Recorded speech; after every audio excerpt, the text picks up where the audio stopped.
Everyone has a bright light inside of them that deserves to be seen by the world. That's why it's time to shine the light on the extraordinary who are accomplishing phenomenal things. This is the Shine Out Loud Show with Lillian Obogo. Good morning, good evening, good afternoon, wherever in the world you are, and welcome to another episode of the Shine Out Loud Show with me, Lillian Obogo. Now, tonight, I have the woman who is the visionary behind Mama Luna, a herbalist, a badass womanist. This woman makes you want to make friends with your Yoni and understand why your cycle is doing what it is doing and how to make your relationship with your cycle, your Yoni and body better. I am talking about the fabulous Emma Ekata. Hey, Emma, how are you? I'm just blushing at that introduction. Thank you. I'm good. Thank you so much for having me on your podcast. I'm excited. Oh, you are welcome. This is me paying homage to you because I've been stalking you for a while, and it's basically, guys, I said social stalking, not stalking. Yeah. But I really wanted to have you on the show because you talk about things that are very dear and near to my heart, which are happy cycles, happy yonis, and also just how women can actually stand in their power and own their body. So thank you for being on the show. Oh, you're welcome. Oh. So let's talk about this. Since 2016, you've been working as a Yoni steam facilitator, a herbalist, and a woman's womxnist. So I think let's actually start with that. What is a womxnist? So a womxnist is someone who cares about the freedom and the rights of all women. And that's what I am. And before calling myself a womxnist, I was just like, yeah, I'm a feminist, like loads of other women have said. But I actually found that the feminist movements or other women who call themselves feminists were not using their voice or their platform, energy, anything for my rights. And that's as a Black woman.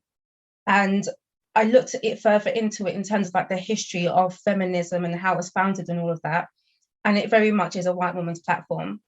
And even though the white women who gatekeep feminism don't even stick up for all white women. If you're Roma, Gypsy, lesbian, you're out. And I was just like, I can't call myself that, especially when race is such a massive thing. But being a womanist, I'm just like, it doesn't matter where you're from. Like, there's just something in my heart that just says, I will have your back, because as a woman, I know what it's like to be oppressed, to be suppressed, and not even externally, but also in terms of how you take that on internally. Also, my womanism extends to trans women as well, and non-binary, gender fluid, femme-presenting people as well. Right. You know what? I think that is something that is a discussion and a half in itself, because I think it was Bell Hooks that says, "Ain't I a woman too?" And when we start looking into the whole thing, I remember when I studied feminism at uni, I remember reading that Black feminism was actually termed pot and pan feminism. Yeah. So in terms, because when we are looking at that, the whole concept about feminism was about women's right to work or go out into the public space to work. But Black women have always worked. And exactly. So we were not, women who looked like us were actually the ones working. So these women could go out into those spaces to have those conversations. But we digress, because that is not the conversation today. The conversation today is about Emma Ekata and Mama Luna. And so we know that you are a womanist, but we also know that you are a herbalist and a Yoni steam facilitator. So how did you get into herbalism? I suppose with Mama Luna, it was the perfect platform and chance for me to really explore that, because before I actually started Yoni steaming, I had always been interested in natural health and specifically medicinal herbs. And I mean, I won't take paracetamol, like give me willow bark or, you know, chewing chunks of pineapple. Like I'm just not into traditional like Western medicine at all. Right. But I suppose one of the reasons I didn't engage with it as much as I did with Mama Luna is because it was frowned upon. It was seen as alternative, as wacky, and I wanted to be taken seriously by my family and by my friends. But it's crazy because even looking back now, I'm just like, why did I need the permission or validation or anything? But it just is what it is, or was what it was. But I suppose when it, I just didn't have the empowerment. Whenever I looked at Black women specifically who were into herbalism, there was always some sort of label as, you know, voodoo, magic. Oh, they're gonna poison you. Oh, it's demonic, it's witchcraft. And you know, I'm from Cameroon, I'm African. My parents are, or at least I was raised in a Christian household, and even from like the religious point of view, again, it's witch work, it's the devil's work, it's witchcraft, and all of these like really negative things.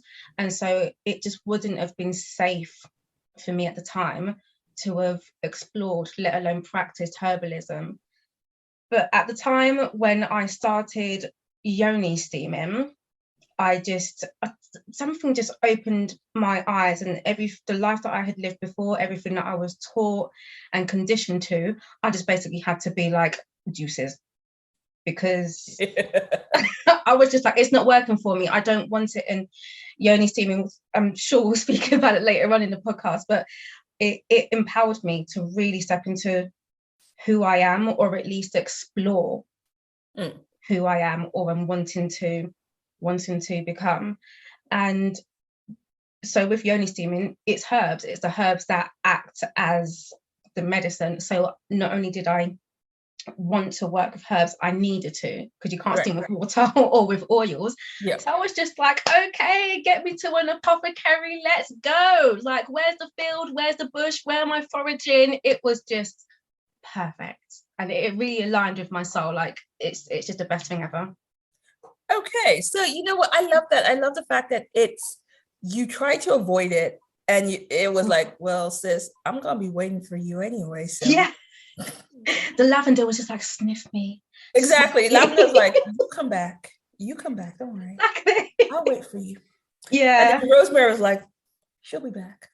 Exactly. Whenever I look into my kitchen cupboard and see the rosemary there, or the thyme, or the sage, or whatever, they're all just there, waiting. But I've also studied as well, so I'm actually like a qualified and experienced herbalist as well. I did start off with, you know, books, and then doing my own sort of like experiments. But I was just like, actually, like, if I actually want to teach this and be taken seriously, and also not mess up anyone's health, but make it way better, I actually have to study. And I love studying anyway. I'm a massive science nerd. I love physiology. I love anything to do with like alchemy anyway. So it was perfect. Okay, I like this. You're using words that I absolutely adore. So, you know, so let's jump into this. First and foremost, when we're talking, unless you've been living under a rock and you don't know what Yoni steaming is, let's talk about Yoni steaming, because there are people who don't know Yoni steaming, and there are people who have different views about Yoni steaming.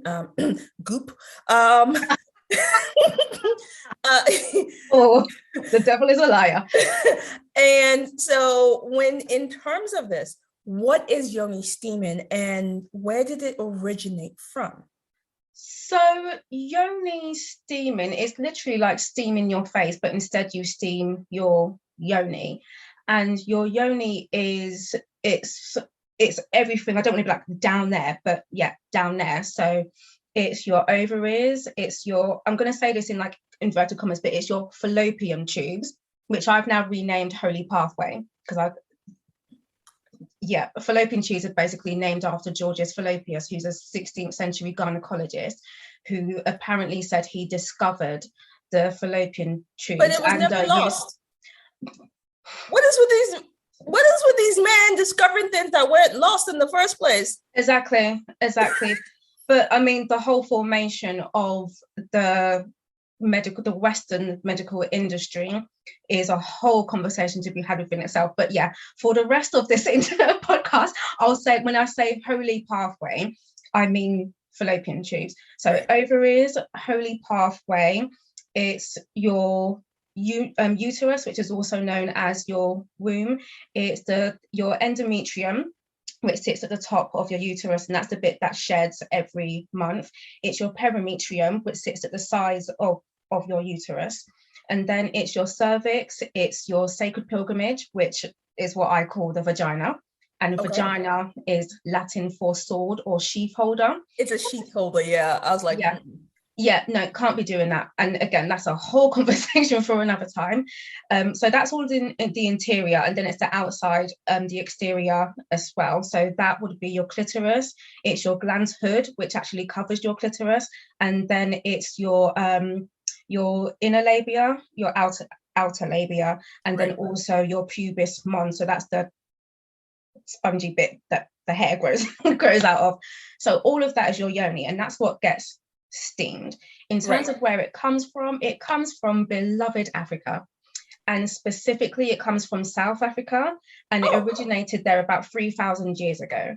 In terms of the actual region, because it's so long ago and because boundaries are changing and maps are always changing, and of course colonization, I haven't been able to find out exactly which part of South Africa it's from. But wow, I hope that answered that. That's news to me, because when we think of these type of activities, we think Asia, we think other places. They're not attributed to us, and I use the collective us here. Yeah. So it started in South Africa. Yeah, it's an ancient African healing ritual, and when it comes to anything to do with Africa, no one wants to give Africans or Black people, our ancestors, their dues ever. I mean, that's why they claim the pyramids are all by aliens. But again, that's a whole different story. Yeah. I might have to steam before we go there. I don't even think steaming can help us on that one. Yeah. So, you know, when we talk about that, so now we are getting understanding that it originated in Africa. It's a healing practice. So why is it that when we talk about, we're still talking about yoni steaming, it's either those who are saying, hey, I'm going to charge you $150 for yoni steam, or people are still going, what is that? Or people are going, don't do it, it's going to burn up your yoni lips and your yoni will fall out. Yeah. For people who are on the fence about yoni steaming and are concerned, what is it that we need to know about it, and how does it actually help us? Okay, so I would say, well, first of all, you never know something until you try it. So you just have to be willing to take that step. But also, I know it might sound like it's some sort of like mysterious thing. It's really actually simple. Let the steam cool down. Like you wouldn't put your hand or your elbow or any other part of yourself over boiling water or into it. So then why would you do that with such a sensitive area of your body? Like, we have common sense. So I'm just like, people, let's use it. So you just leave the water to cool down. That's one of the main things. Also, get it done by or with or be facilitated by someone who actually knows what they're doing. So hello. I mean, but I'll definitely say to be facilitated by someone, or go to some like professional establishment. And then also make sure you get the herbs from a specific trained herbalist. I would never that's me too. But even if you don't go to a herbalist, like I know there are lots of these womb spas popping up. Yes. I would still say to check and make sure that the herbs have been blended by, again, someone who is a trained herbalist. Because the way Yoni steaming works is that it's not like it's just specifically for your yoni. There's a specific muscle that connects your yoni to your brain. That becomes activated as like normally between 10 to 15 minutes into your steam, once that muscle is a lot more warmed up. But outside, and that sends messages from your yoni all the way up into your brain.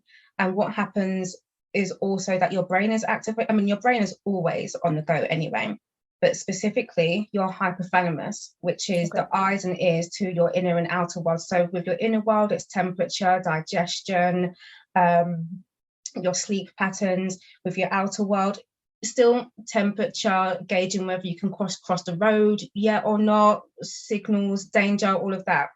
So that's alert as well. And when your hypothalamus picks up on specific messages from the herbs, bear with me, pick up with specific messages from the herbs in terms of what is picked up of what's going on in your yoni and then also the rest of your body, your hypothalamus then sends all of these messages to your pituitary gland.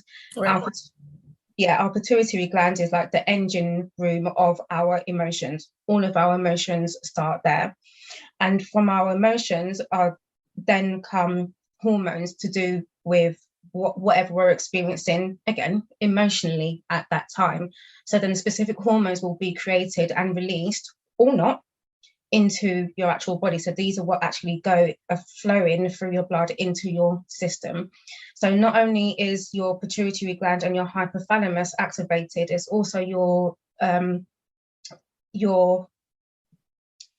don't know what system to call this. Let's just say your parasympathetic and sympathetic system. Okay, so like the vagus nerves, so with your parasympathetic system, that will specifically be your lungs, your heart, your adrenal gland, and specifically your reflector muscles. So those are the muscles in your hips that are to do with fight, flight, or freeze. So a lot of the time, not even a lot of time, it just helps to really slow down your breathing, and it puts you into a state of relaxation and calm. So I always say it's really good if anyone wants to do that sort of like deeper inner work, do it whilst you're on a yoni steam, because it completely deactivates your freeze or fight response, because you're in a calm state. There's no sense of danger around you. Mm-hmm. Your breathing is a lot slower as well. You're getting much more oxygen into your body. But then it also activates some parts of your thyroid system as well. And then your central nervous system. So the whole of your spine is activated at this time, regardless of what position you are sitting or standing in whilst you're doing your steam. All of your central nervous system, because the base of your central nervous system is activated once the steam from the heat from the steam reaches it, and the nerves that are positioned all along your spine, they pick up on the messages. So, and then those are sent all the way up into your brain as well.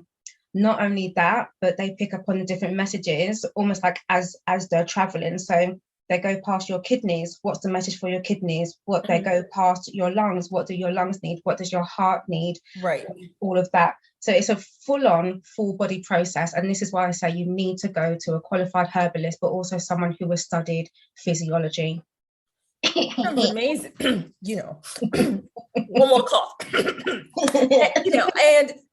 This is actually amazing, because this whole concept of understanding that it has an impact, not just on our sexual reproductive organs, but it's also sounding like it has a full body impact. So I guess my next question will be with the because you do the consultation with clients when you're making a herb for them. So you do actual bespoke herbs. Yes. What is it that you look for when you speak to a client when you're making the herbs to make it right for that patient or right for that client? I specifically look for an intention, or at least I try to work with that client to figure out what the intention is. Sometimes it's very clear, sometimes it isn't, and then I give prompts. I have to ask questions but definitely an intention. And then I always ask about emotions, like what's going on in your life, like emotionally, what's going on, like stress wise. And yeah, it is very personal, but I think I feel very confident in being able to like hold that space, and also maintain some sort of like professionalism as well, because I'm not a therapist, I'm not a counselor, but again, I do want to create a safe space for someone to feel like not only can they go there within themselves, but then to be able to tell me. So I look for an intention, and I look for what's going on emotionally, because the emotions are what feeds into us physically, even if we're not aware of it. Okay. And yeah. I love this. So when you have a consultation with them, you go away, you make their blend and send it to them. So how are they supposed to use it? Do they use all the package at one time, or is it that what is the next steps? So the next step, for me on my side, is I go away and blend the herbs, and then I have the herbs sitting on my altar for at least 24 hours with that person's intentions. Like, I'm a very prayerful person as well. I'm a very spiritual person, so I'll say a prayer over them, but that's something I mentioned in the consultation and get permission to do first of all. So I do that, because again, we're not just dealing with the physical, it's the emotional as well. And I do really care, like I really deeply care. And it's something that I haven't done yet, but I'm going to do from now on, is to actually mark on the actual package, like how many herbs to use. So a standard packet is £15, and you get enough herbs to do 4 Yoni steams out of that. If you buy a pack for £30, that's going to have enough for 8. But I'm actually going to put physical markers, so when you're pouring it out, you know almost like where to place your hands or your fingers, and then stop. Right. Yeah. And I think that's very important, because so that, people get to understand how that process works. Yeah. Now, you've told us what it is. You've told us what it does. So my question is, who benefits from it? We know it's for women, but, we're talking about, can women who have had their wombs removed benefit from it? Pregnant women, are they allowed? Because there's so many things with pregnancy that you cannot do. Who can benefit from it? Can even men benefit from it? Okay, well, let's speak about women first. And I'm going to speak specifically more to, I suppose, like cisgendered women. So all women can do it, even from girlhood. Like, as soon as you start your first period, boom, get on the Yoni steaming, just get on it. And there are actually, it's mostly practiced in Peru, where it's just a normal thing. As soon as you start your period, they start Yoni steaming. Okay. So it's a traditional thing, but I suppose the only people who couldn't do it are women who are pregnant, because that can actually cause a miscarriage. Even though Yoni steaming, it feels really lovely, it feels amazing, it's gentle, it's incredibly powerful, and it breaks down tissue cells as well. Right. So within pregnant women, it can cause an abortion. If you have an untreated STD, STI, then don't get it. Like, just don't do it until that's like dried up and like cleared away, and then you can do it. I say anyone who's had like a recent like vaginal tear or cut, so this can be like maybe like postpartum women, not to do it. Like, at least like give yourself like a good 2 weeks to heal. Right. And then, trigger warning, FGM people as well. Anyone who's had FGM, give yourself again 2 weeks, at least 2 weeks from having your labia removed, to then being able to do a Yoni steam as well. So those are the 4 groups that I know of that should stay away from Yoni steaming. Yeah. Okay. But then I'd say so even if there are women who have had hysterectomies, you can still do a Yoni steam, because there are still muscles that will benefit from the actual steam. And then even though the Yoni itself, also the uterus itself, may have been removed, the Yoni, it's a spiritual, energetic, it's still a creative center and so it still needs to be attended to, and you can still steam for anything other than sort of like a physical need, if that makes sense. Okay. Yeah. All right. And then sorry, I was just going to say, because you asked if men can do it. Yes. So men can actually do it, but for them it will be called a lingam steam instead. And obviously, well, I'm going to say obviously not internal, but it's not as internal as it would be for women. So they can do it, and it's a slightly different mixture of herbs, just because of the varying level of hormones that men have. And then this isn't me putting trans women into the category of men. I just didn't get to say it before. But I personally wouldn't hold space for a transgender woman to be able to do a Yoni steam in my workshop unless I've had, goodness knows like how many consultations with them, and can almost like see their medical records, because I don't know what type of medication they're on, especially when it comes to like hormones.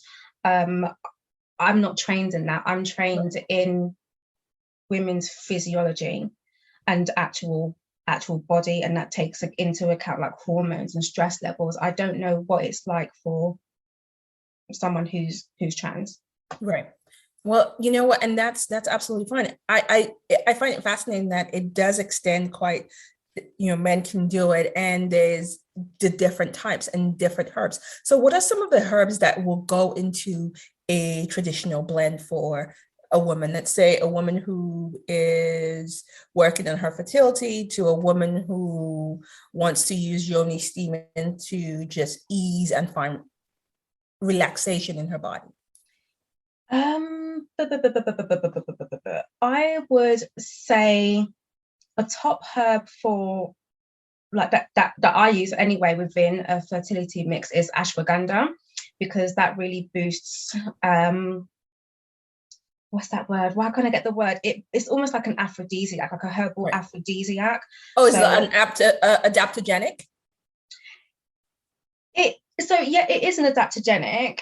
However, when used with other herbs, or at least like the ones in my mixes, in my blend, because the focus is fertility, the other herbs that I would use would almost like counteract, or almost like cancel out the adaptogenic property.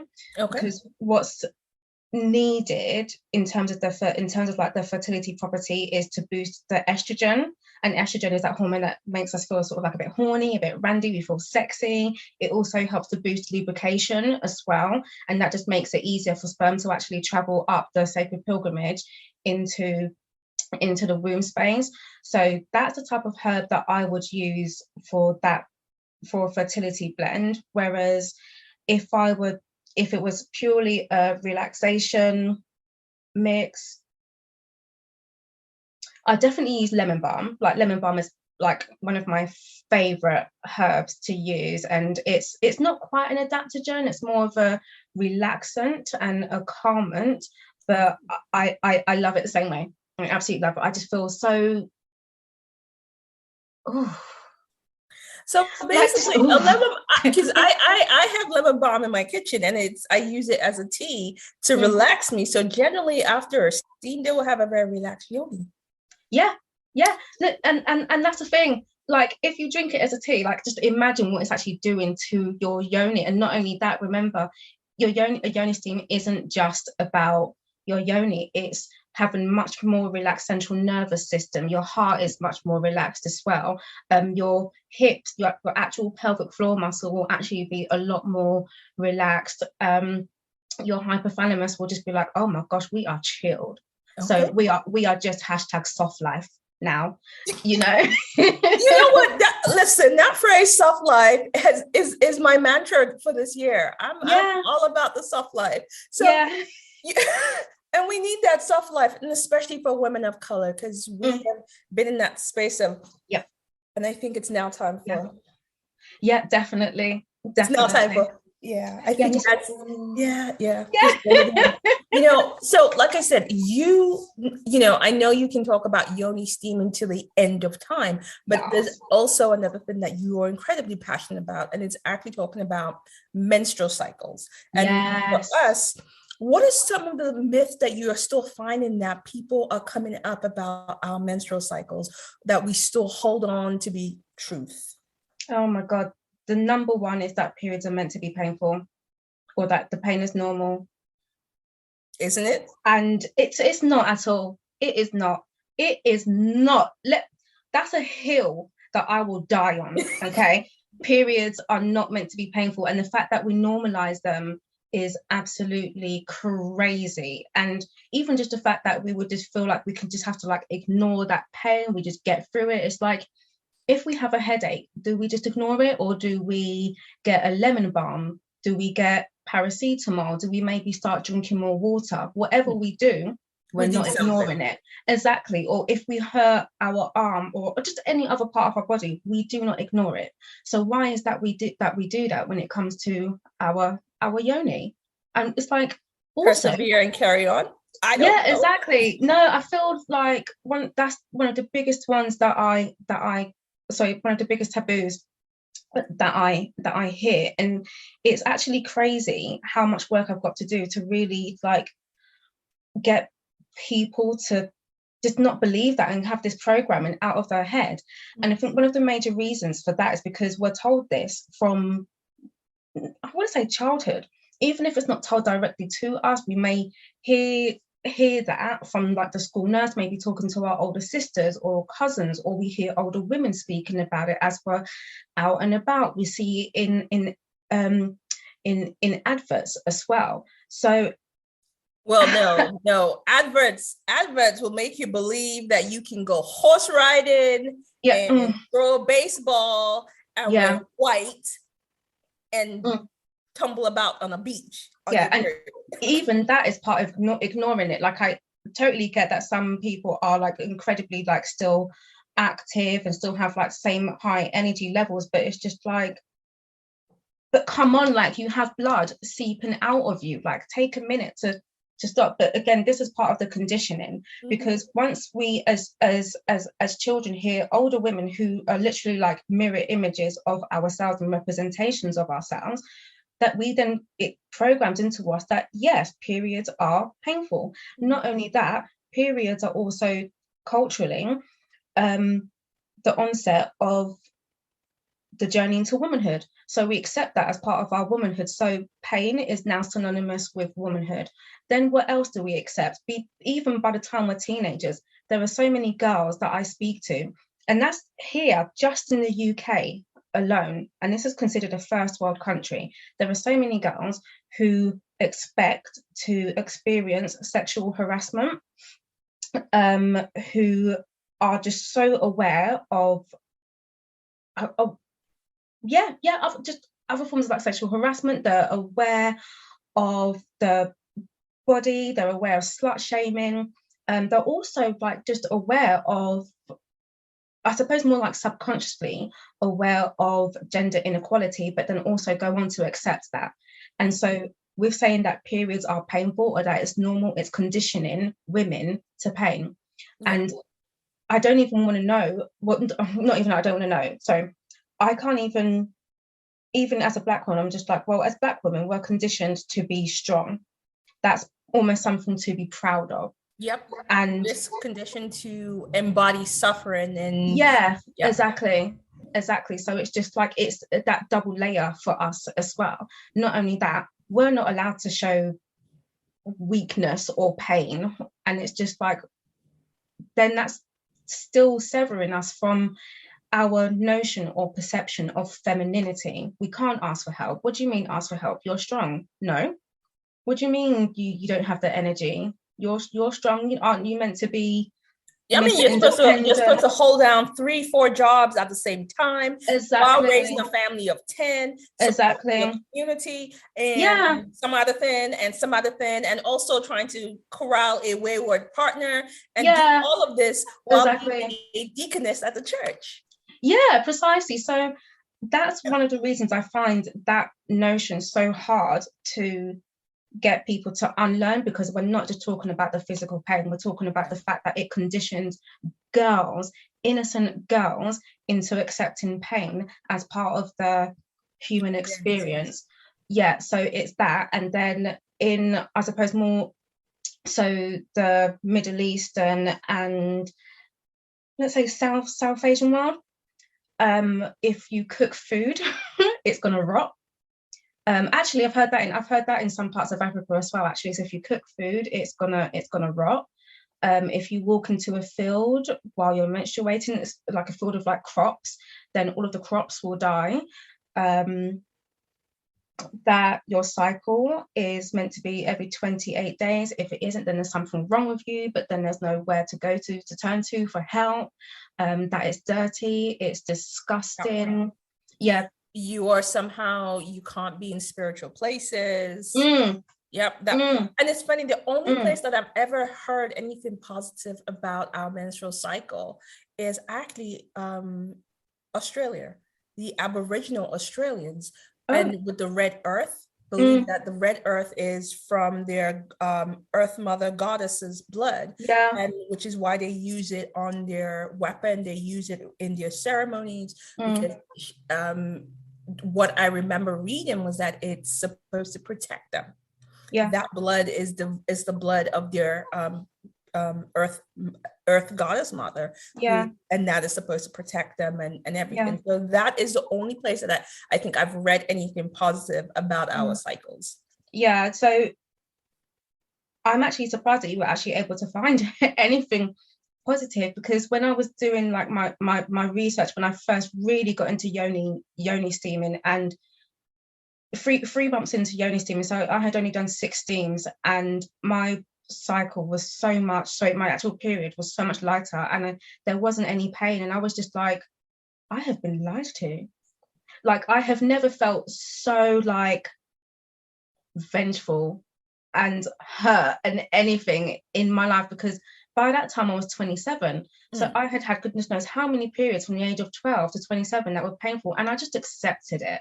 So when I started doing research into like why was I lied to and stuff, I couldn't find anything. I know that there are different like really ancient tribes that celebrated the period, but it's been such a long time that there aren't any written records. There doesn't seem to be anyone who can translate any text or any symbolism or anything. And then I'm just like, that's been done on purpose.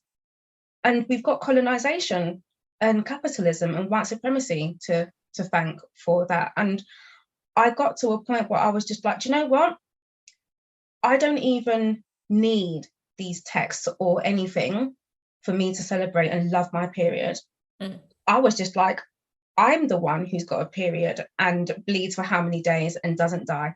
I'm the one who's going through the life cycle right now. I'm the one who can bleed out whatever's going on with me that no longer serves me emotionally, and then who can use pre-ovulation as, you know, a way to start something new in my life. I'm the one who can do that. I'm the one with the power here. No one's going to tell me anything. So I was just like, I don't need anyone's validation. I don't need anyone's permission. Juices. You know, I love the fact that you just throw up the juices. You're like, I'm done with all of you. You know, and that's and I love the fact that you run women's circles for, you know, cycles and helping women come to a place of understanding of your cycles. And speaking of which, when is your next workshop? So, well, I've actually got a course that's starting on May the 18th, and that one's called Sacred Cycles, because our cycle is just that, sacred. And that is a 4-week course. It's live. It will be recorded though for anyone who just can't make it for whatever reason. But yeah, we go through each week, we look at one phase in particular. So our cycle is built up of 4 phases, which are, I don't even want to spill the tea right now, but either way, each week is dedicated to one particular phase. We will be having live exercise classes as well, or movement specifically suited to how we can like physically support ourselves during that phase of the cycle. We talk about diet as well. For that phase, we look at how we can reclaim that part of our cycle for ourselves. We'll do role plays. There'll be Yoni steams as well. So I will actually be doing live Yoni steams. So for anyone who wants to join in or just doesn't, or who would like to just know more about it, I will be there doing a live Yoni steam. We'll be talking about herbal support as well. So like outside of diet, what else can we take to support us during that time? And we'll actually, I will be prompting everyone to actually try to live cyclically. And if they don't do that, then at least like give it a go to see what does it feel like in your body, what needs to be worked on, is that maybe even right for you? Like I've been the course twice now and had so much fun. Like, awesome. And you said the 18th of May, so at the end you're going to give us your website and your link so people can find you and connect with you for that. So guys, reach out. So I was going to say, so that's Sacred Cycle, and that's a 4-week course. Whereas I do have a workshop specifically just for periods, and that's just called Period Power. And we are literally going to be doing a Yoni steam specifically for periods. So that's for anyone who experiences like heavy bleeding, clots, irregular periods, long duration, fibroids, PCOS, endometriosis, has fertility problems. But then also for anyone who wants to dig deeper into their actual feminine energy during that time as well. And with that one, we'll be using my what's it called? I don't know why words are failing me. I have a Yoni steam blend specifically called Period Power. So we'll be going through all of the herbs throughout all of that and like how they work. It's a 2-part workshop, and I'll also be teaching breast and Yoni massage as well. And looking into leading slow, soft, gentle movements that we can actually do to tune in to ourselves during that time and lessen any pain that's there as well. So that's Period Power. I love this, and we'll be sharing that, and that is something that happens, the Period Power, that happens consistently. Yeah, so that one, starting from June, that one will be on the first Sunday of every month. However, I say that it's actually a 2-part workshop. So the first part is where we actually do the Yoni steam and speak about the herbs and do a bit of movement. The second part is where we actually have a deep dive into the more sort of like emotional and mental aspects of our period. So that's where the reclamation will come from, maybe even doing role plays. With how we speak about our periods to ourselves, but then also to other people as well. Okay. All right. So we'll be sharing all of that. And, on your website, and when people go and find you on social, you're always talking about feminine power and women really reclaiming that intimate, innate power of theirs. What does that feminine power mean to you? It means, how do I even word this? It means redefining what silence means to you. And the reason I say that is because as women or femme-presenting people, we have been suppressed and oppressed into silence. And a lot of us feel like we can't speak out. Whereas when you actually tune into the feminine energy, you actually you're going into that silent place within yourself. And it's really about tuning out, goodness knows how much noise as well. So you can really hear yourself. You can really connect to your soul, your intuition, that deepest part of yourself. 2, in terms of reclaiming that silence, that means you do not need to talk to anyone who does not see your value, who wants to be willfully ignorant. Why waste your time talking to people who do not care? And that's what women do so much. If we're not having to prove our value or our worth to someone, we're trying to break through barriers and just to end up in places where we're not even wanted. Do you know what I mean? So it's just like, let's just stop that. Let's just stop that. And that's what I mean by reclaiming that feminine power. It's about going within to that silent, quiet place where we can really meet our most deepest inner true self. And then we decide what comes out of that into the external. But we can't do that if we're constantly bombarded by the external noise, And there's plenty of that external noise. But you know what? When we start looking at this, you're talking about topics, and your work is really around topics that we have been taught are, like you used the word, taboo. We don't talk about periods. We don't, it's like we don't talk about Bruno. We don't talk about periods. We don't talk about Yoni. We don't, we don't talk about Bruno. No. And, we don't talk about any of this. And your work is essentially that. So it almost feels like we, especially women of color, we have been taught to be afraid of our body and our sexuality. Oh my God, yes. What else can we do right now to stop taking ownership of our body, stop taking ownership of our sexual energy, start taking ownership of what lies between our thighs? How do you advise women who look like you to start that journey? I would first of all say we'll start in terms of renaming parts of your body. So I renamed a fallopian tube. I renamed vagina. So mine are now Holy Pathway and Sacred Pilgrimage. Literally rename parts of your body. And you don't even just have to stop there. If you don't want your breasts to be breasts anymore, and now instead they are, I don't know, joyful mouths. The mouth boys. Exactly. Once, or something that I found is that once you rename something, once you do that, you are then able to claim ownership of it. So then you are the one who then decides how it's interacted with, who has access to you. You lay down the ground rules. It's about putting you in the center. And then also, this one's a bit hard and it takes a lot more emotional work, and you have to be incredibly honest with yourself. It's to really just take even if it's just 20 minutes, look at everything that's got you up to where you are in your life now in terms of how you view your body, and ask yourself, has that been positive or negative for you? If it's been positive, okay, cool, keep on with that if you want. But if it's been negative, why would you still continue doing that? Yeah. And that's something that I had to do. That was key to my actual survival, not just physically, but emotionally, mentally, and spiritually. I had to sit there and have that conversation with myself in terms of my body.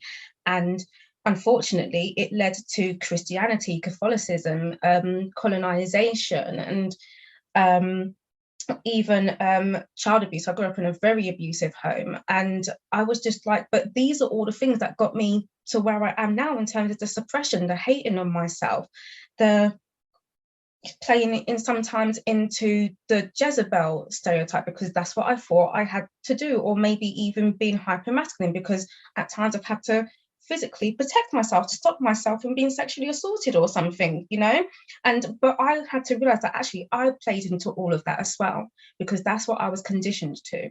So because that became clear to me, I was just like, well, here's how I stop it. So I'd say sit down and have a conversation with yourself, and just be honest as well. And that conversation will be hard. And so I think also I will add to that to say, after you have that conversation, it's not an accusatory conversation. It's not you are dragging yourself and your yoni on trial, but it's a conversation like you were having one with a long lost friend, and to add forgiveness and compassion. Yeah, definitely. So I was going to say, I did mine when I was yoni steaming, and so I was able to be sort of really relaxed, and even just the yoni steam in itself, that felt like it was like a celebration or something. Obviously, you don't need to do that. So set yourself 5 minutes to write down some really nice things, not even nice, things you love. I'm talking love about yourself, really celebrate yourself. I'll definitely say that. Maybe go out and buy yourself a nice new essential oil or crystal. Something I do is that I set myself, I journal, have a deep dive journal every 3 months, just to be okay, who am I? What path am I on?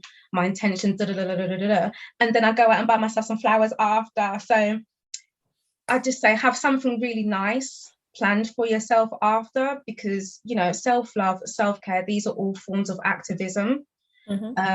And also it puts you at the center of your worth, your knowledge, how you want to be treated, how you want to show up for yourself as well. So that's what I'd say to all women, but definitely to women of color. Like, your body is not a thing of shame. It's not a source of abuse. You are not a dumping ground for someone's sperm or their fists or something. You are so much more than being someone's baby mother, whether you think, oh yeah, I'm strong enough to do this by myself, I don't need no one. Like, no, just know that you are so valued, but you're not going to know that. Like, I can say that till kingdom come. You have to know that for yourself. But Sure. you know, just love on yourself, take that time, 15-20 minutes out to have that really like honest conversation with yourself, and rename some parts of your body as well. Okay. And I'm going to add one more. Look at that part. Set up a date, look at it, because it's yours. It doesn't only exist when there's a doctor in the room or there's some person in the room. Guy, girl, sex, whatever. Look at it. And not from a place of, look at it like it's something that it's yours, and pride and all of that, and create that relationship. So that I would add. Yeah. So you know what, Emma, thank you so much for sharing some of these things. And I think that there's a lot that we can get out from these conversations. And I think we need to be having more of them, especially for women that look like us, because there's so much that has been placed in front of, as barriers in front of us fully come to that place of loving our bodies. So I think I'm going to ask you a couple more questions before we wrap this up. And you know, we've talked about so much. We've talked about your work. We talked about what's coming. We've talked about, as women of color, where we have been and where we are now. So I guess my next question for you is, what are the top 2 things women can do right now to build, I'm not going to say strength, but more about resilience, to start building that resilience that they need to really say, I'm going to choose another pathway? I would honestly say, and this is something I'm literally about to do now, because I'm about to come onto my period, and I always do this work every single month during PMT. I sit down and have a good conversation with yourself about where you're at in life. Like, what are your priorities? So I'd honestly say, just what are your priorities, whether that's your mental health, your money, work, career, family, food, whatever. Just make a list of your priorities and literally like reorder them, and then think about where you can find ease and flow and softness in your life. Like, I definitely say to do that. And then this might sound a bit crazy, but you just have to be some very black and white about some things. Like, write down 3 goals and then be very black and white. Like, we're talking yes and no. Right. So with those goals, anything you're doing in life, like if it's I don't know, a healthier diet. So think, is what I'm about to eat healthy? Is it helping with my goal? No, then don't do it. Like, it's really not that deep all the time. If it is, then go for it. So I definitely say to do those things, and that way you start to find these areas of your life where you can find that softness, that flow, that ease. But then also you can start building up your standards and boundaries as well. And that's definitely something that women of color have not been allowed to have. We have not been allowed to have standards or boundaries, because we're either trying to appease or be the same as white women, or we are having to apologize for being women and play up to the patriarchy. It's a really horrible blend. Doing these few things will help you to just, again, put yourself at the center of your universe. And these are the things that build up resilience. Like, and I think when we think resilience, we think like strength and, you know, especially like masculine strength. But I'm like, my resilience is my softness. And again, I'm about to come into my period. No one's going to see from me or hear from me at all in a few days. And for me, that's my resilience. Like, I'm very soft. I wear red. I do my nails and face masks. I just about water my plants. But, you know, that to me is my resilience. So I would literally say, like, definitely Okay. All right. So how can people connect with you? I'd say my website, definitely connect with me there, and you can just like send me a message. So that's www.mamaluna.online, or Instagram, and that's at mama_luna_. _Luna, Yoni Steam. It's a bit of a long one, but I'm not an easy gal. You did it. I did. So they have to go with intention to find you on Insta. But it's going to be worth it because it leads to your own Yoni empowerment. That's nothing compared to the inner journey we have to take anyway. So, oh boy, you're hilarious. All right, so guys, you can connect with Emma on her website, www.mamaluna.online, and go find her on Instagram, which is at mama_Luna. Yes, _Luna Yoni Steam. Don't forget the Yoni Steam. But you know what? If you forget, hit me up. I'll give you the deets. Yeah. Slide into her DMs. Yeah. Thank you so much for being on the show. Really appreciate you spending time with us and sharing the advice that you have and sharing us what you do with the magic that you create for women to actually heal their yonis. Oh, thanks for having me. I really appreciate it. You are so welcome. So guys, it's a wrap. You know what to do. Go and look for Mama Luna. Ask Emma, connect with her, discover what Yoni steaming is for yourself, have those questions, get educated on how to really reconnect to your holy pathways, your mounds of joy, find the soft life in your body, do that, and let her guide you into loving this body you are in. So hit me up, like the show, share it with your people, send it to other womb-having Yoni women, people identifying as women, let them connect and hear the show, and we'll be back same time, same place. It's a wrap. You've been listening to the Shine Out Loud show. If you want to connect with us or let us know what you thought of today's show, be sure to follow us on Twitter at Shine Out Show.